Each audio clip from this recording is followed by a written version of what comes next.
not trying to like compete with, you know, the major like novelists of the world. It just... And people come, you know, people come, people go. It is what it is. There's another factor here. Get your house in order first. How many people are really applying the knowledge? Anybody who has a pulse on a credit card always pays something. We have guys like Waxmans and Shane Lee. Walk it in, take ownership.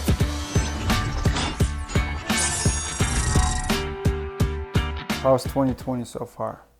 You know what? It's challenging, but like, I like it because as an entrepreneur, I like a challenge, man. I like to be challenged with my business, with life, with everything. I mean, I don't know how many like big trips and weddings and... What's so challenging this year that wasn't challenging last year? Well, navigating some of the change from a consumer perspective, but really the biggest challenge for us, I mean, I don't want to say it's directly correlated to COVID, but our biggest challenge is, you know, we're in Denver. We're in like one of the biggest premier hail markets in the country.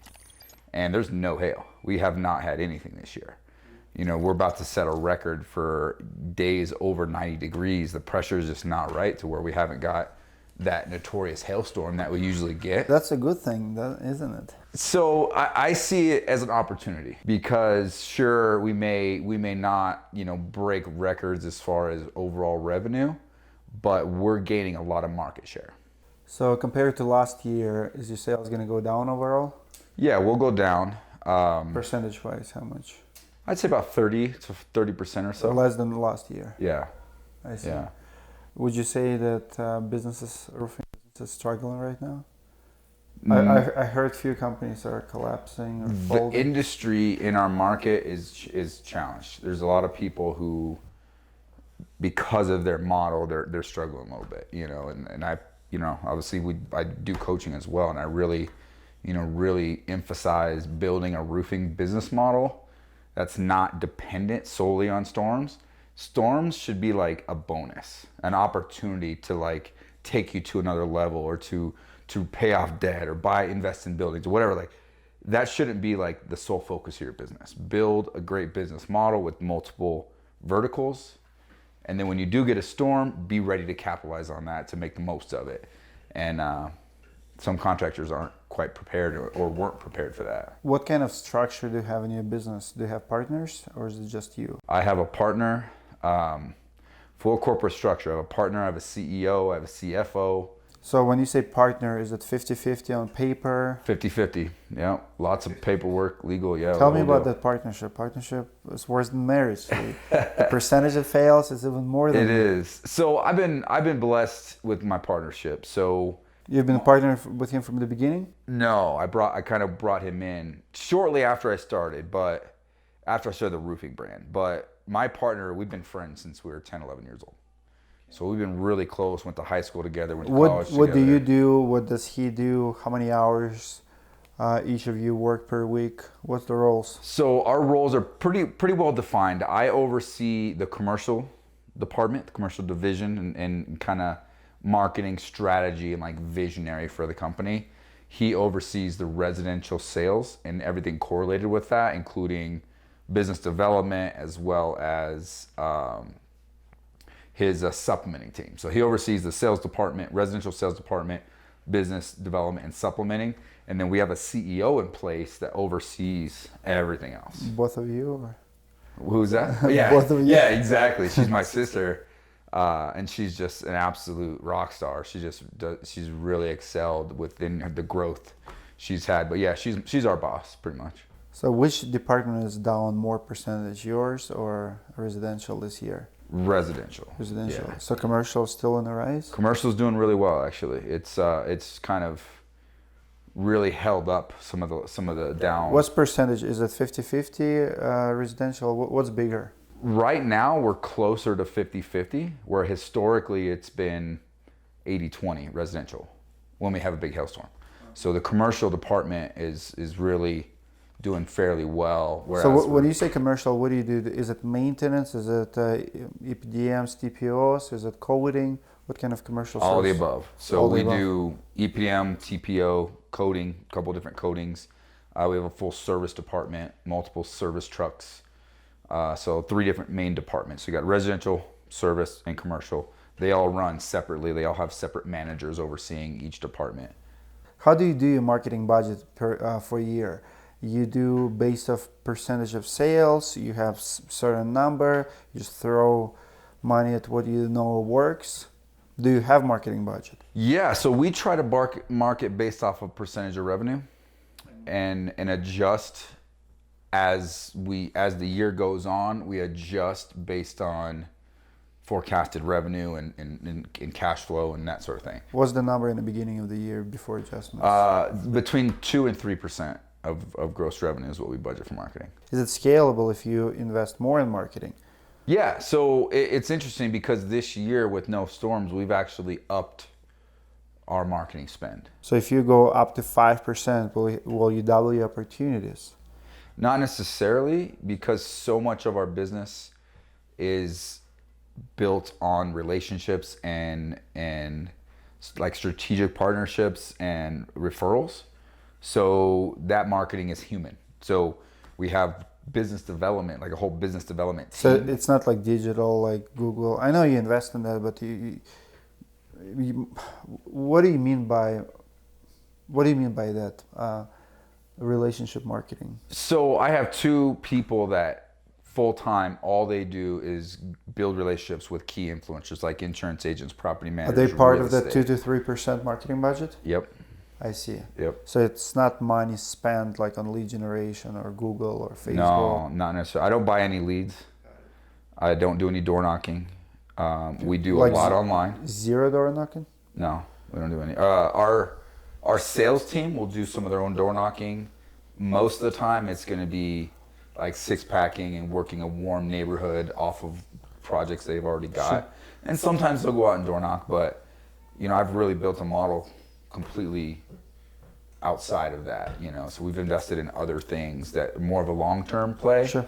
And it's paid off. It's kept us steady. And when we get a storm, like we don't even have time to door knock because we're so busy with the leads that we get from our efforts that we put in all year long, building relationships. What do you do online? You mentioned you have online presence. Yeah, so we do put a lot into local service ads, Google ads, our website. We're always updating that, backlinking. We have a really good web team that has worked really hard to get us. But it's not part. highly It's ranking. part of the 2-3%, right? Yeah.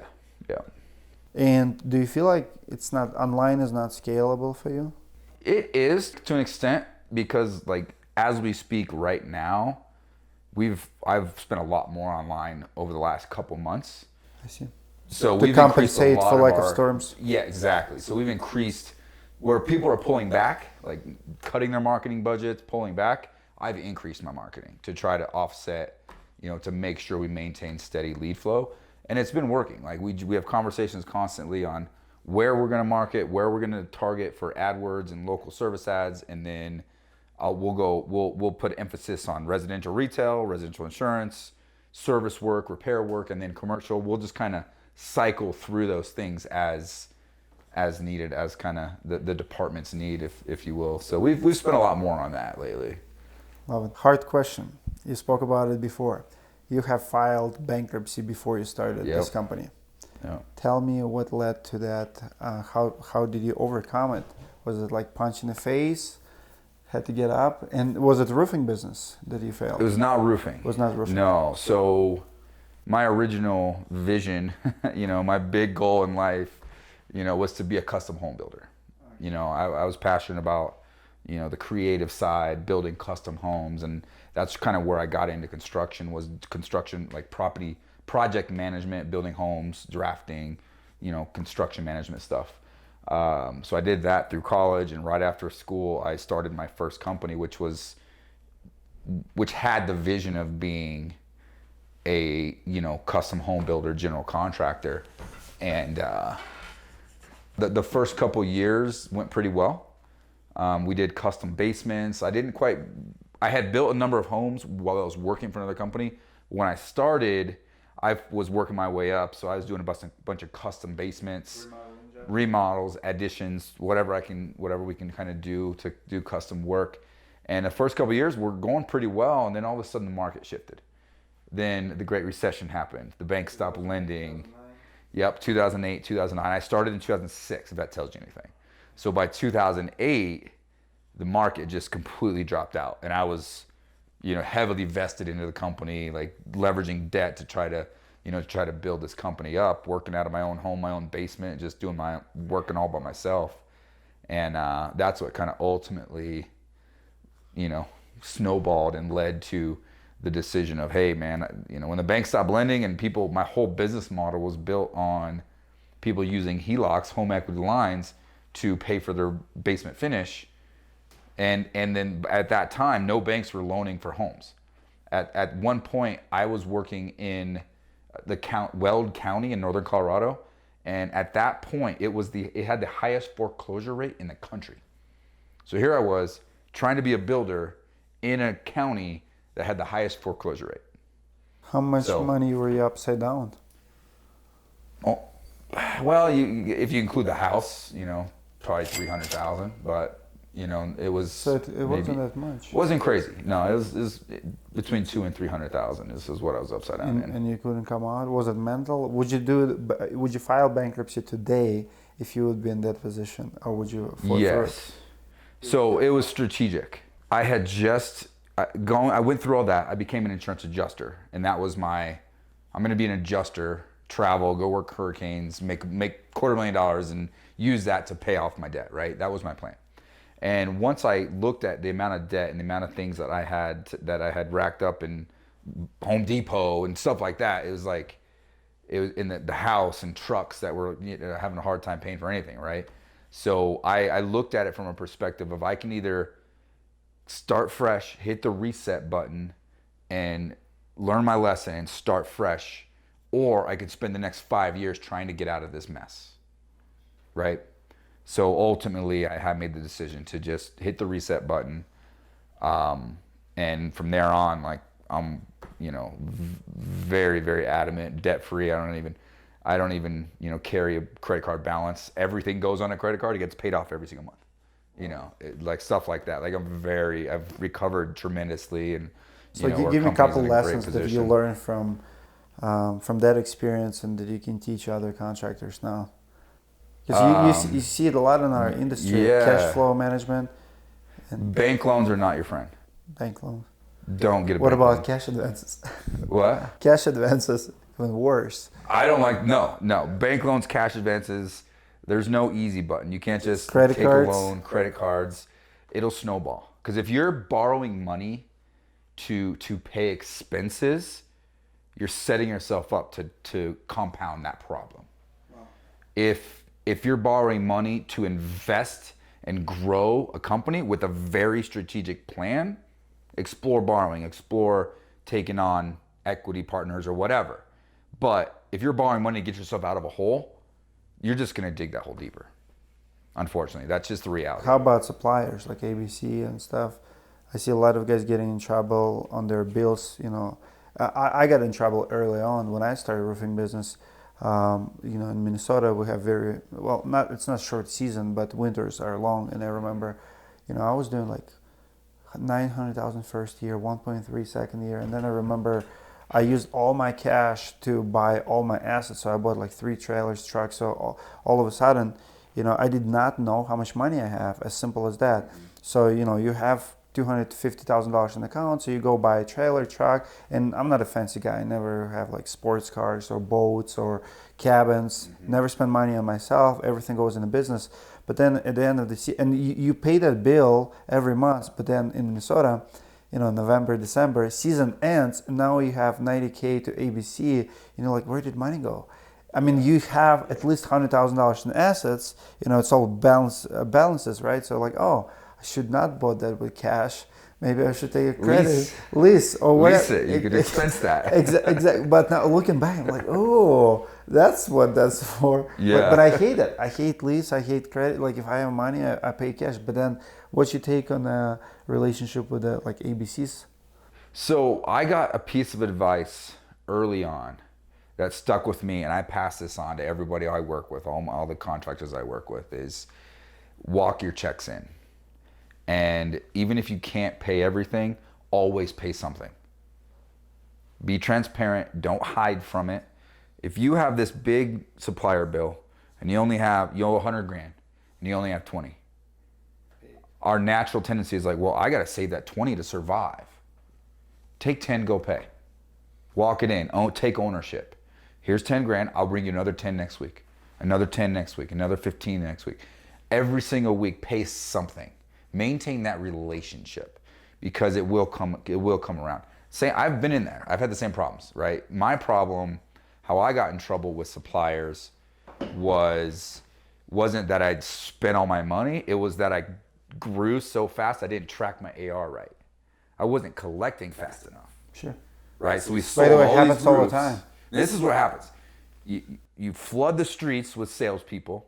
You give them all advances. You buy trucks. You buy cars. You put all this money in marketing. You pay for your crews. You pay yourself. Go buy your boat, right?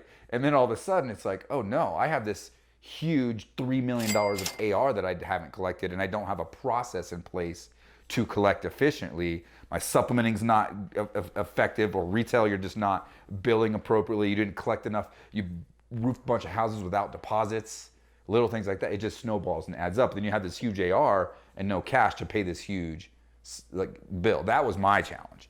So I had to really put in and focus really hard on trimming our AR or DSO. Are you familiar with DSO, days sales outstanding? Yep. Or cash conversion cycle, as kind of people say. Once I learned that concept, it was a game changer for me as an entrepreneur and a leader in my business. We've put a lot of energy on that specific thing. The time it takes to recognize your profit on a P&L statement, and the time it takes to recognize that profit from the time you start incurring expenses. So the second that job goes into production to the time you close that job out and recognize profit. That's where I think a lot of people struggle. They don't get that concept. And you grow a business, and that's the last thing you think about, because you have cash in the bank, you got deposits, you got all this money, but you don't realize that time frame is night and day. That's the crucial element that you got to figure out if you want to scale a business, be profitable, and have great cash flow management. Wow. And it'll kill you. If you don't manage your cash, it'll kill your business. You'll be out of business. Mm-hmm. And especially with the storm chasing model, I see so many guys doing millions and bragging about it. And I feel personally there's another factor here. We're stressed. And when we're stressed, we do shopping therapy, right? Like we go shopping, just like we go buying a $10,000 watch. Exactly. Or buying a new car, new truck. You feel like you will feel better for that moment because now you stress and you feel like you're worthy. You're worth it at the race. You're like, oh man, like I'm running $10 million business. Yeah. What do you mean I can't buy me $100,000 truck? Well, you get that, and then sooner or later it'll show up somewhere. It'll bite you. So that stress, don't let guys stress to affect your spending decisions. You're not worthy. Like finish your books, finish your season, and then you'll see what you're worth. Not in the middle of when it's hot and crazy. Yeah, and you got to be intentional about leveraging money, right? So once we started figuring this out, and actually we grew the business, and we started making some money, right? We have good sized business, and then you got to be strategic and intentional about planning for tax purposes. There's a time and place to buy that expensive truck. There's a time and place to buy yourself a building. There's a time and place to invest in real estate and those sort of things, and markets or whatever else you're gonna do. But you got to do it right. You got to make sure you recognize your business model, the cash flow, the profit, like where you actually are, and then strategically invest that money. Don't just blow it on random crap. Absolutely. Right? So there's a time and place for it. Don't get me wrong, like historically, and another little reason why I messed up back in the day is started a business. Within 2 years, I bought a house, 2 trucks, and a boat. The first 2 years when I was building. Wow. That was also part of my demise when I filed bankruptcy. Sure. To this day, I have multiple properties, multiple cars, a house, boat, all that stuff.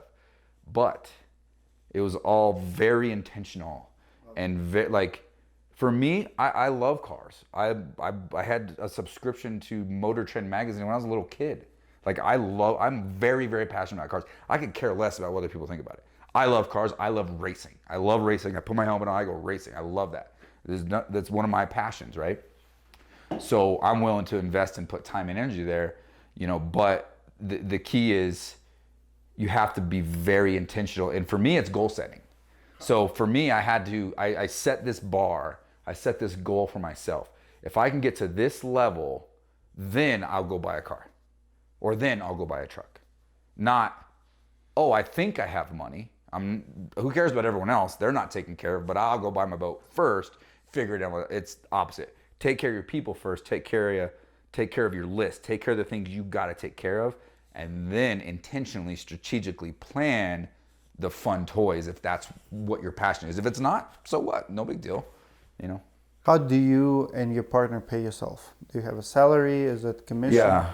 So we have a salary that gets kind of evaluated. Again, we have a CFO in place and a very, very good financial team, lawyers, accountants, like a very solid financial team that kind of helps us plan. Because we have multiple businesses, both of us. We have probably 7 or 8 businesses between the two of us. Sure. So there's a lot of strategic planning that goes involved with that. And so yes, we have a salary base, and then I would encourage everybody here. Yes, you want to have salary, pay your taxes, do that properly, right? And then pay yourself based on profits at the end. Don't take cash just because you have cash. Take money at a very intentional, in a very intentional way, based on recognizing profit of your job, if that makes sense. Yeah. So we close out 10, 20 jobs in any given week.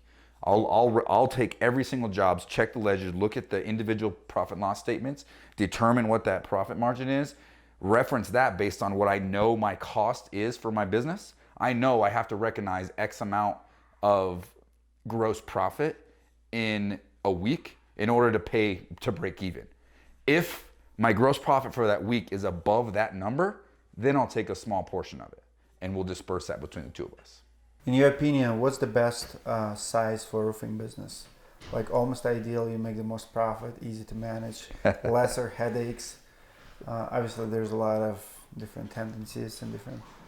Yeah, awesome question, because I think I've changed my perception on this.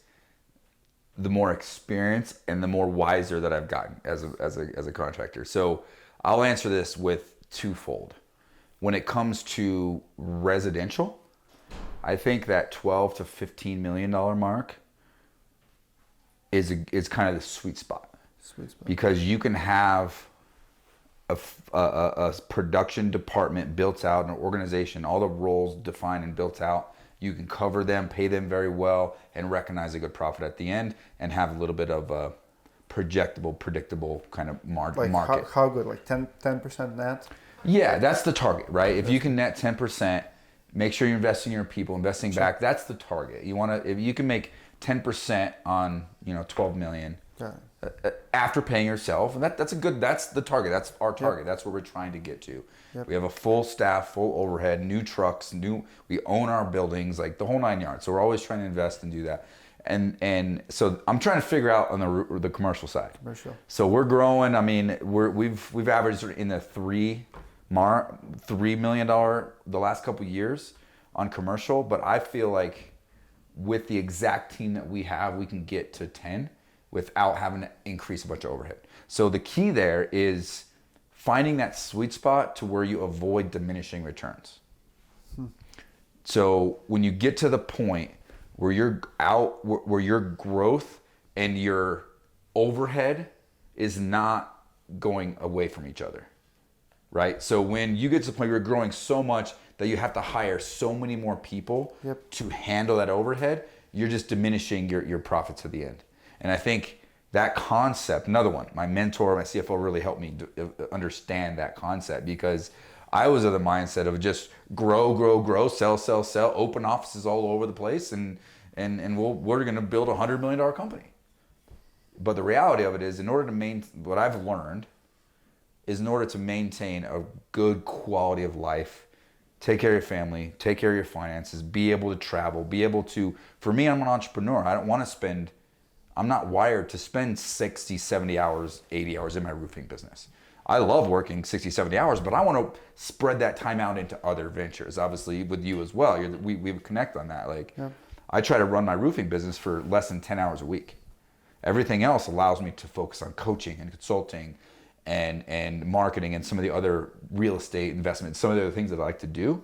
And I love coaching. I love like entrepreneurship and helping other people achieve their dreams as an entrepreneur, because I get to like experience entrepreneurship without all the risk, without me having to like wake up and work 80 hours every day. So that's a real reason why I'm very passionate about coaching and helping others. So biggest mistake you made this year or recently, the last couple of years maybe? Biggest mistake. Maybe bad business decision, maybe purchase, maybe hire, maybe. I feel like a lot of the mistakes were kind of early on. But really one of the big mistakes we made was overlooking our production when it came to insurance requirements for subcontractors. So unfortunately, subcontractors, they have their ways of getting insurances or fake insurances or insurances from different states or Did it whatever. cost you a lot of money? Cost me a lot of money, a lot, like what? 130,000. Claims or No, work it was comp? in work comp. I got Right. hit from well over 100 grand last year Wow. because of a couple missed very simple They have pieces of process information. to track their. Well, here's the thing. We even had a process. Our contractor had valid insurance for Texas. I think Texas Mutual doesn't work in Colorado. I see. We didn't know that. So when our audit happened, and we had paid this guy like $1 million or more, so we ended up having to pay a percentage of that back to our You workers' still comp. did pretty good. Like, I mean, if you pay him $1 million and you only got 100K. Well, you figure it ended up being, I don't remember what the exact percentages was, but that's, It could be way worse. it could have been worse, but it was not fun. That was definitely not a fun mistake, because you think you got things dialed in, right? I've been doing this 10 years now, and we've been very intentional and systemized the whole time. And you get 9 years into it and you make a mistake like that, you're like, well, that was not much fun, you know? How many contractors do you have in Denver right now? This number changes. Last I heard, we're still sitting around 4,500. 4,500. So it's very competitive. Oh yeah. Give one advice to the homeowner who just have hail damage. Like, it's competitive market. How many good players? How many bad players? What advice would you give to the homeowner? Do your research. Google? Yeah. Google. Check reviews. Check BBB. Check their YouTube. Like, go deep. Don't just look at the surface. How long has this company been around?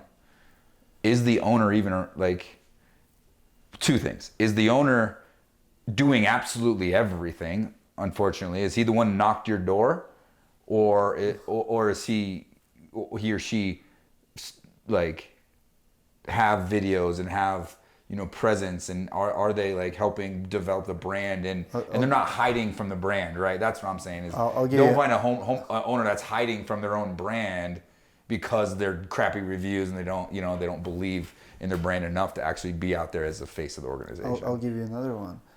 Google the owner's name and make sure the business name and the owner name checks. How many times you have that owner? Yeah. It's not an owner, it's his wife. There's a usual reason for it, or his daughter, uncle, someone else. Yeah, there's a lot. It sucks. That's the industry we're in, unfortunately. Like, do a lot of research, okay? Check reviews. First off, right? Check BBB. Check the Secretary of State. That's where you find who's a registered agent for that business. How long has that business been around? There's a lot of stuff that you can do to make yourself look a lot better than you really are, or a lot more cleaner than you really are. So just do high-level research. You don't have to call me. Just do your research and make a decision. Find somebody that you really feel good about. If you even remotely feel iffy about it, there's plenty of other ones to choose from. Love it. How much money do you need to start a business? Roofing business. Well, a lot of people seem to think zero. They seem to think they got to just go knock a door and use the deposit to start their business. Many people say that roofing industry or roofing business is low cost entry. I mean, it's like no one thing. Low barrier entry, yeah. Low barrier, yeah. What would you recommend? So I would recommend planning. What did your business look like? Are you going to start and have employees right away, have salespeople right away? Figure that out. Figure out what that overhead model looks like and plan for 3 to 6 months ahead of time. So if you're going to have an office person, yourself, 2 salespeople, a couple trucks, figure out those costs, what's going to cost you to operate, and plan 3 to 6 months out. That's going to give you the best start and the best way to really gain momentum. A lot of people think they can start with no money and just one person and I'll figure it out as I go. Bills happen, medical bill, like stuff happens, and you never get out of this rut of I can't afford to hire anybody because I don't have the money to do so because I started my business with no capital. So, I was able to start with, I kind of leveraged some relationship. I took hard money. I was just coming out of bankruptcy. I didn't have any money, so I had to borrow hard money to start my business. And roughly just a little under 100,000 between cash and accounts that I had to kind of leverage to be able to get going with a credit, like a credit account. A lot of people don't get those right away. You start a business, you go into a supplier. How did you do it after bankruptcy? Partner. My investor owned a company that he created a separate account and made me, and basically allowed me to use his account until I can build up enough credibility to get my own. Got it. So that's how I was able to do it. Again, you got to get creative, man. Sure. Oh, we get creative fast, especially when you're desperate. You'll figure it a way. 100%. Unfortunately, a lot of people start screwing people. The easiest way scammers and fraudsters out there raise money is start a business, hire sales guys, just don't pay them, don't pay yourself. How much of that is going on? It drives me crazy, but so much. That's how they steal money. They fund themselves. They're broke. They finance their lifestyle. I have a company in town now. 8 guys reached out to me. It's a group of guys now over the last 3 years. 8 sales reps have been screwed by the same company. And they want to come on the camera and expose the guy. So the thing is, when you see the pattern like that, and average sales rep gets shortened by 50, 80K, unfortunately, a lot of guys in business look at that. I mean, it's as crooked as it sounds, but they're raising capital. That's what they're doing. I can go knock, those guys go knock doors. They bring me cash, they bring me folders, I'm buying time. And then if you don't pay half commission, that's like a loan. If you own 200K and you don't pay 100K, I mean, how can you sleep at night? But you technically just stole $100,000. Yeah. Right? So I look at the glass as like half full. I'm very optimistic. Sure. And I want to think that people I want to think that human nature and that humans are good, right?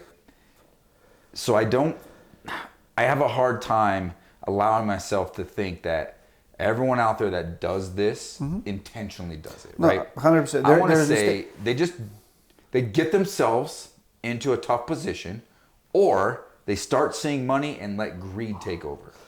Yes. And then they make a bad decision and just screw over whoever they need to screw over to make sure that they can survive. I agree right, 100%. But here's my take, and I agree with you. And I'm the same way. I think most people, they don't have financial education, so they usually get in the corner and they're like, now what, I don't have money to pay, right? So instead of filing bankruptcy, they just settle with the sales guys or their employees or whatever. Like it happened actually to me. I work for a general contractor builder. He filed bankruptcy. He didn't have money to pay me, like whatever. But what I'm talking about, when you see the company that's been in business for 10, 20 years, and you see the pattern, and everybody knows about that company. Like now, it's a business strategy. Yeah, and that's where it becomes. There are crooks like that. So you see, okay, that guy gets shortened, that one. Now, if you start counting money. It's like this guy is not paying millions, over years, and it's not a mistake. It's a pattern. You know what I mean? So that's as I premised earlier. That's where greed takes over. Yep. Right. It's They a Ponzi see scheme. this. Might make a mistake the first time, like, oh crap, I can't afford it. They get away with it. And they get away with it, and they're like, wait a minute, I could do this again. What are they gonna do? Yeah, what are they gonna do, right? Salespeople, do not sell a roof for a contractor without an agreement in place. Don't do it. Love it. Don't do it. I agree. Owners, 100%. do not hire a salesperson as an employee or as an independent contractor without having an agreement in place. Yeah. Don't do it. Wow. That's just bad business. Well, but the same now happening in the marketing space, because roofers will pay $2-3 to a marketer, like, no problem. And again, first couple transactions, mistakes, you didn't deliver leads or whatever. But then we have guys like Waxmans and Shane Lee, a couple of years ago. Now it's a pattern. Now he got away with taking from 10 roofers $2,000-3,000, and we can forgive that. Roofers are very forgiving as a community. Mm-hmm. Somebody didn't deliver, but when you see people taking money from hundreds of people and not delivering, now that did not happen by accident. It was not a mistake. Yeah. It was not always that. Now it becomes a scam. Yeah, now it's a scam. Now Yeah. they're blocking you when you complain, when you talk about it. They just keep going until someone stops them. Until you come in. Yeah, true. And blow them up. Yep, exactly. And now it's over. The game. Yeah. But again, it's not a mistake. It's not a hard situation. It's a pattern, and it's almost like a business plan. Let's talk about insurance game. So you mentioned you have supplementary in-house. So your partner does supplements on. So he oversees the supplement department. So Okay, but you have it in-house, or do you outsource? they're outsourced, but they work just for us. Got it. Because we keep them so busy they can't work anywhere. So technically, they work from home all over the country. I mean, my supplementers are in California. Got it. But yeah, it's an outsourced business model. What's your average increase per claim? 23.7%. Similar to us. Do you always get OMP? No. What's the percentage of jobs you get OMP versus you don't get OMP? 15%. 15 you get? If we're lucky. Okay, so Yeah, you usually don't it's get under 15% Okay. on it. Here, yeah. So we've had, this is the ultimate debate, right? If you are actually transparent about your actual costs and you look at that versus what Xactimate line items are paying, they're lower. So if you actually can leverage your actual costs, adjust Xactimate to fit real numbers, send all that information in with the insurance company, they can't fight you, they can't argue you.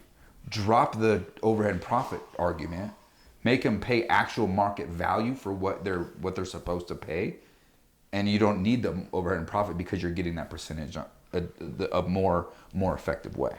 What's trending in building materials in Colorado now? I was driving here. I see a lot of stone roofs. Looks like on the rise. I see some rubbers. What do you see trending? Do you install any exotic options, or are you still asphalt guy? So yeah, we do a number of different things. I mean, we'll do the occasional Da Vinci, Decra, but one of the things I'm seeing a lot more in the industry, and we're actually we like a lot, is F-Wave. I think that's a pretty cool product. I think you've done some, some work on them, and I really like that. I think it's a good product. I really think that's going to be a good product going into the future. It's the same as Da Vinci, but a little bit cheaper, newer. Yeah. But the same technology, essentially. Yeah, close to like that synthetic, type of material. But that seems to be kind of a little bit starting to trend out. But the challenge is everybody seems to think they have to have impact resistant, right? Contractors, they're putting it right on the top of their website. Free upgrade to impact resistant shingles. It costs more money. And I mean, we don't need to go there, but Sure. But does it work? It's not hail resistant, impact resistant. You get a 2-inch hailstorm with 60-mile-an-hour wind, It's done. it's done. And then you have to fight with the insurance company because they're going to say it's cosmetic. And you got a cosmetic exclusion and whatever, So I just think it muddies the water. and makes it a lot challenging. It's not in So a you don't homeowner's like best it interest. installing class 4? I don't like to, but sometimes we have to. So, I mean, we do a lot of class 4 installations. Well, but I class don't 4, necessarily class like 4 is that whole very, class very 4. misleading category. It's the most Absolutely. misleading category because, it should be, in my opinion, class 10, where you would have concrete tiles and like F-Wave 10, and then everybody else maybe like class 6, right? But we have so many class 4s, but I mean, F-Wave and asphalt shingles, right? So a little bit rubber under the pad. It's class 4, and this is class 4. Well, this is real class 4. Yeah. It just Well, the ranking system is Yes. convoluted, and none of them pass both, right? The ASTM and whatever the other one is, none of them actually pass like both. It's like one or the other. F-Wave is one of the only Yes, shingles they get both. that gets both ratings, So I don't know. It is what it is. You kind of have to make adjustments to the market. We try to do our best, but it is what it is. When the insurance agent is like, Sure. only go with a contractor that's giving you an upgrade. So then I just leverage my position and I'll get the best price I possibly can on that and we'll install it. We replace them all the time. Hail damages them still. So it is what it is. Tell me about Roofing Academy. How did you come up with the idea? What's behind it? Why did you decide to do that? Well, it all started with the idea to write a book for me. I'm big on mentorship and coaching and learning. I've always had mentors and coaches help me along my entrepreneurial journey, right? And early on, I looked far and wide for a construction business book to teach me the construction business. Didn't exist. 8 years, 10 years, 12 years into my career, I got to a place where we experienced some pretty significant success. Our business model was really dialed in. We really built it out really well. So then I decided I was going to write that book. So that's what started it all. I spent a year writing the book, the Start It, Build It, Grow It, the Contractor's Guide to Success. And while writing the book, it's like, okay, you write a book like that, you're not writing a book to make money off the book. Like it's like a business card that you put a lot of energy with a lot of value, right? You're not. It's not like I'm not trying to like compete with the major like novelists of the world. I'm not trying to make millions off of a book. It doesn't happen. It doesn't exist. So through that, I was like, okay, how do I take this information and manifest it and make it even more valuable? And that's where, and at the same time, the trend, as you know, is the virtual training trend was really, and it's just in the surface of where it's going. It's going to replace college, I think. Virtual training on specific things. So then I was like, okay, well, let me take that information, add more to it, and make a virtual training academy out of it. And through that, I've just always had a lot of people just naturally reach out to me, contractors just ask me questions and wanting help and guidance and mentorship and all that. And I found that I really had a passion for it. Like, I love entrepreneurship. I love helping people, and I love kind of helping build businesses without, it's too much to actually go build a bunch of businesses. So how do you take your knowledge, take your business model and share it with others? So that's ultimately where I came up with the whole concept of building the academy out. How did teaching others affected your business? Only positive, because I'm learning at the same time. Mm-hmm. I'm teaching, I'm learning. I'm teaching, I'm learning. My business gets better. I never look at it from a competitive standpoint. Like, I don't compete against anybody. I compete against myself. If I look at my business subjectively and am always looking for ways to improve and grow my own business, my own self as an entrepreneur, then it eliminates the rest of the competition. It doesn't matter. So it makes it a nice, smooth transition to where I can help others do the same thing, increase their business, grow themselves as humans, and we all win. All ships rise. We already talked earlier about how many unscrupulous activities and unscrupulous contractors are out there. If I can impact 100 people across the country to all build great businesses, I've done my part, I've been following a lot of big coaches, Rodney Webb's of the world and stuff. And the number everybody is talking about is about 5%. You hear it often.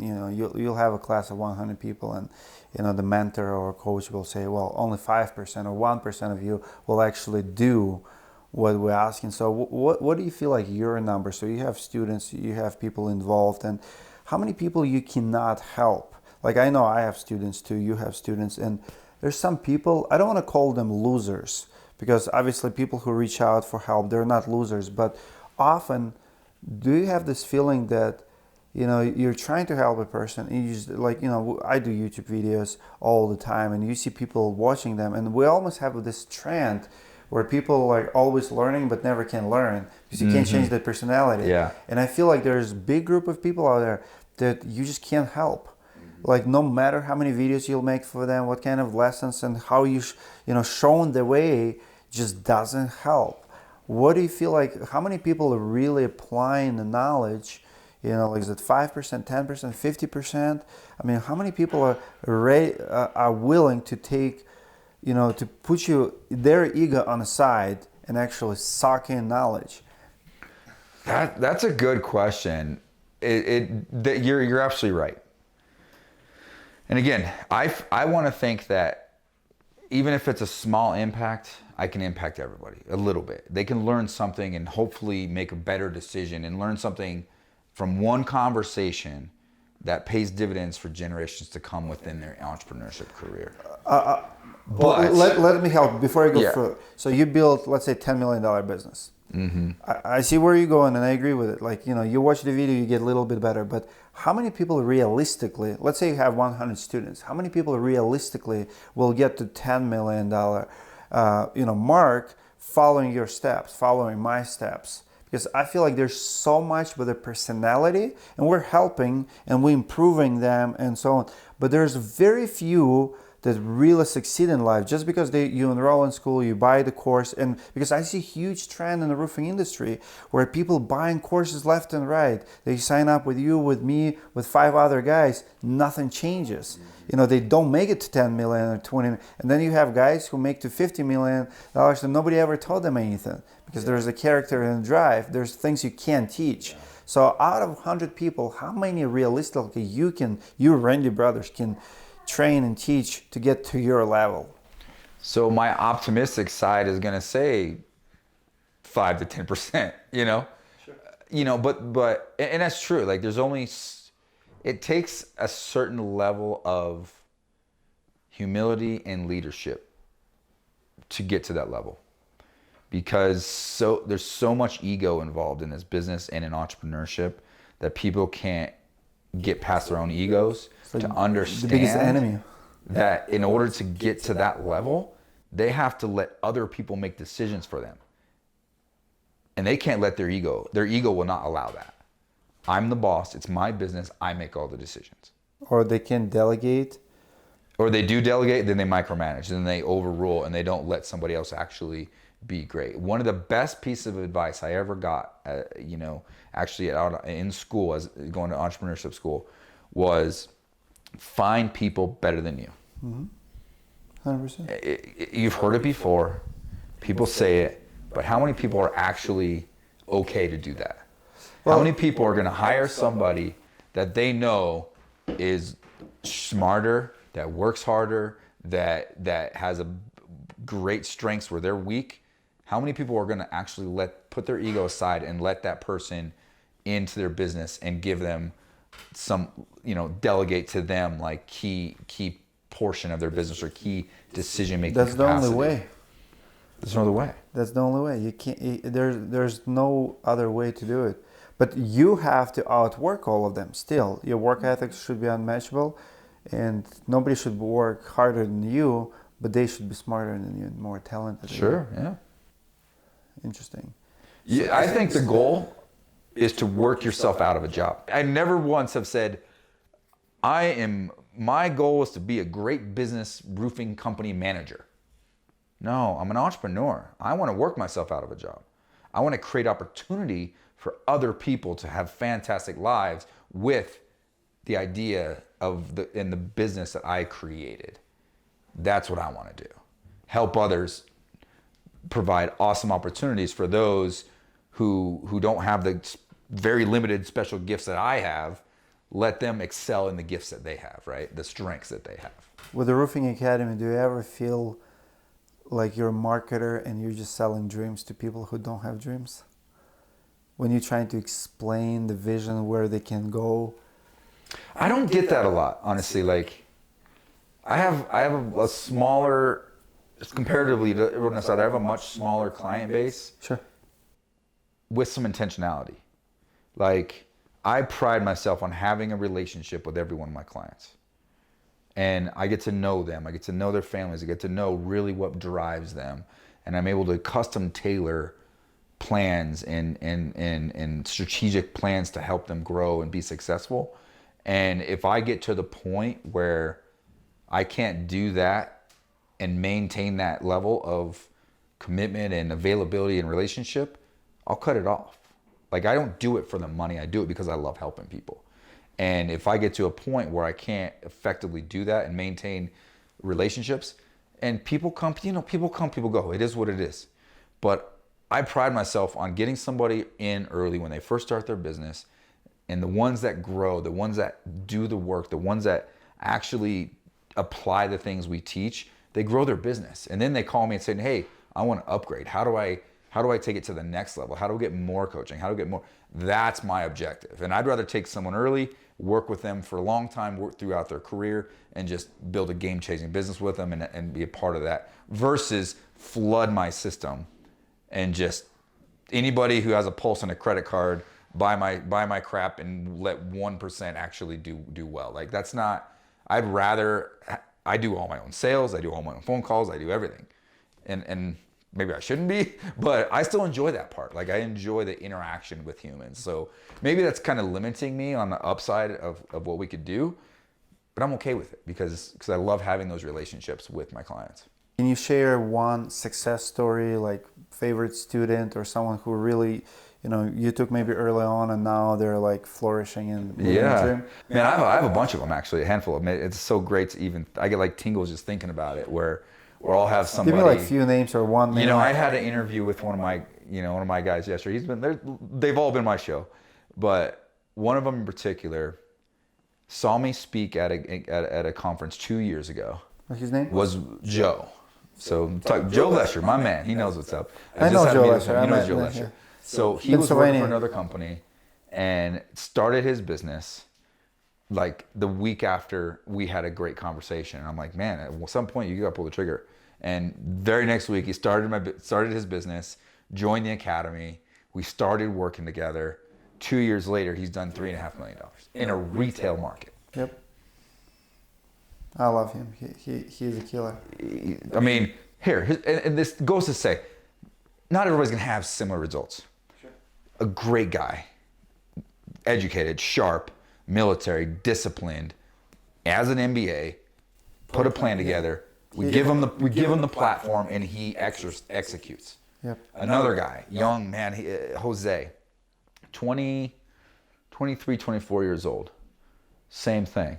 Within 2 years, he's going to do 2 or 3 million. What market? It's like he's right in this market, right here.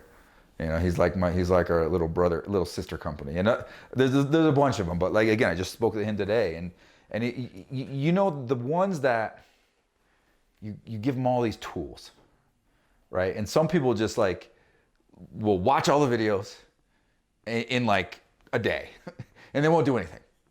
They don't download anything. They don't apply anything. Then there's the ones that like watch one course, take what you learn from it, apply it, implement it, build the content, build the procedures, do what you got to do, get on a call, do the coaching, go to the next one, do one and methodically execute step by step.